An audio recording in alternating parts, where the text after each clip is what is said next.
Κυρίες και κύριοι, αγαπητοί φίλοι, καλησπέρα σας. Θα δούμε σήμερα μια υπόθεση που είναι συνταρακτική. Εδώ και πολύ καιρό ακούγονται πολλά πράγματα, αυτά που για την πλειοψηφία ήταν συνωμοσίες και τα διέδιδαν ψεκασμένοι. Να από τώρα έφτασε η ώρα και ήρθαν ώρα σε κοινή θέα.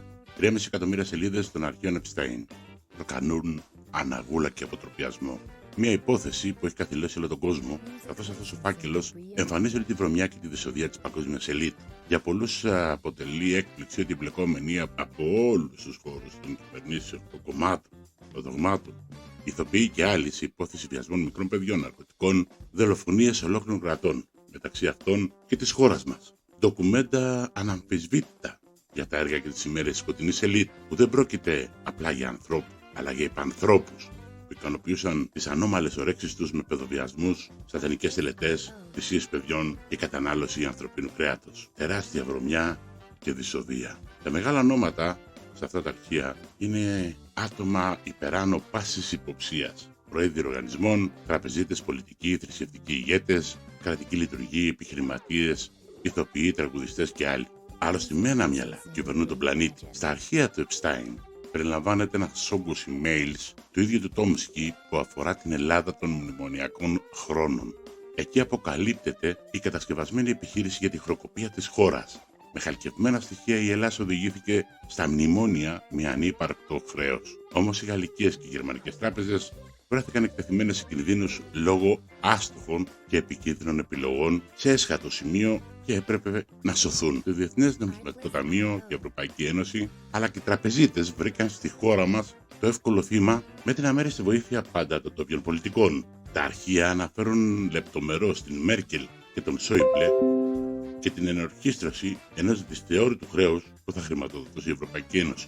Υπεγράφησαν μνημόνια με το 90% να οδεύει στις τράπεζες και η Ελλάδα να επιβαρύνεται τεχνητά σε επιπλέον χρέος. Αποτέλεσμα, όλοι τα ζήσαμε τα σκληρά μέτρα εις βάρος των πολιτών. Με μείωση μισθών, συντάξεων, ανεργία, λιτότητα. Θα θυμάστε όλοι τα capital control, αυτοκτονίες, απαξίωση και δυσφήμιση των Ελλήνων. Εισήρθε ένα πλαστό χρέος που τρέχει ακόμα και στις μέρες μας, αφού τα 300 δις του 2009 ανήλθαν στα 400 δις και πλέον.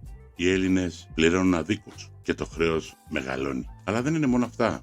Βλέπουμε μέσα από τα αρχεία ότι οι επεμβάσεις στη χώρα μας δεν έχουν τέλος. Το καλοκαίρι του 2015, θυμάστε το περιβόητο δημοψήφισμα επί Τσίπρα, η βούληση του λαού ήταν συντριπτική. Όμως η βούληση και τα συμφέροντα των ξένων παραγόντων ανέτρεψαν το αποτέλεσμα. Και εδώ εμφανίζεται η ανάμειξη στα πολιτικά πράγματα της χώρας της οικογένειας Ρότσιλντ.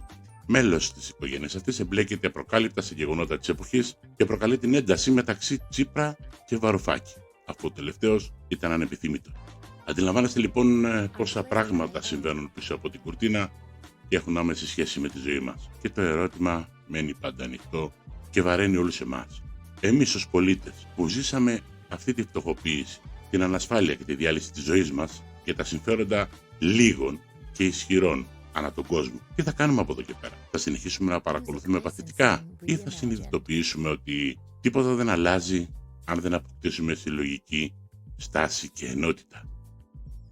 Οι κυβερνήσεις που φρόντισαν να δανειστεί η χώρα υπέρογκα ποσά, που υπέγραψαν μνημόνια, που μείωσαν συντάξεις και μισθούς, μετέτρεψαν τα χρέη σε μόνιμο εργαλείο πίεσης, οδηγώντας τους πολίτες σε οικονομική εξαθλίωση, συνεχώς χρεωμένους τη στιγμή που ο κρατικός προϋπολογισμός φτάνει το ποσό του 1.765 εκατομμύρια ευρώ. Ως πότε θα ανεχόμαστε την άδικη οικονομική πολιτική του καθεστώτος? Κάνε τώρα εγγραφή στο κίνημα Αποχή χωρίς ανοχή.